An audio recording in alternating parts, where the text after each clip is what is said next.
I had to like open the bruise up and let some of the bruise blood come out to show them. Come out to show them, come out to show them, come out to show them, come out to show them, come out to show them, come out to show them, come out to show them, come out to show them, come out to show them, come out to show them, come out to show them, come out to show them, come out. The political context is the Harlem riots of the 60s, and the music itself actually uses a sentence that one of the young black men who was arrested, in the end falsely arrested, made about his whole experience with the police, and which basically says, I had to open up the bruise to let the bruise blood come out to show them. And I spent a lot of time just thinking about that sentence.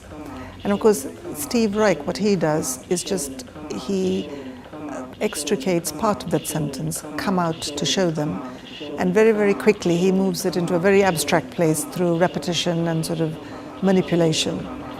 Shlomo, who was a beatbox artist, was also very interested in Steve Reich.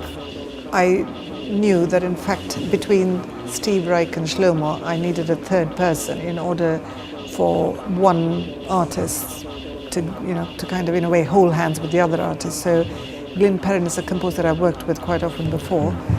All the sounds in this show are made with the voice. The original piece by Steve Reich dates from about 1965, and it's just one voice, the voice of Daniel Ham in New York after the New York riots. And it's just his voice, and tape recorders, tape machines. And Shlomo does everything just with his voice too. Beatboxing is this kind of art form which takes elements of hip-hop culture and elements of modern day like dance music or any kind of music really, and you use these kind of experimental vocal techniques to reproduce the entire track or recreate or even create your own entire track using nothing but your vocal cords, your lips, your tongue, your mouth, just all of this. It becomes a colour exercise, an exercise that you sort of feel relates to both the piece and the dancers. So we've come up with sort of mauves and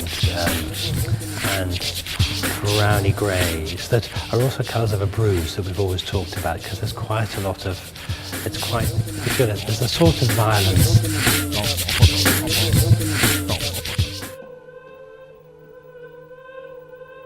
Faultline was inspired by a book called London's Thani by Gautam Malkani about young British Asian men. They weren't designed to be a double bill, but they do have something in common in that there was a whole atmosphere in London, particularly after 7/7, where I think it was very difficult to be young, Asian and male and to feel comfortable. So Faultline really was a response to that kind of unease that I felt.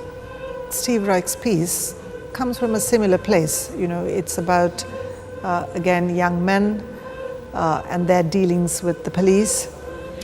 But both pieces actually aren't literal, even though their context might seem similar. I think by the time they found their choreographic expressions, they really are two pieces of dance, and I think that's probably the most powerful thing that they have in common.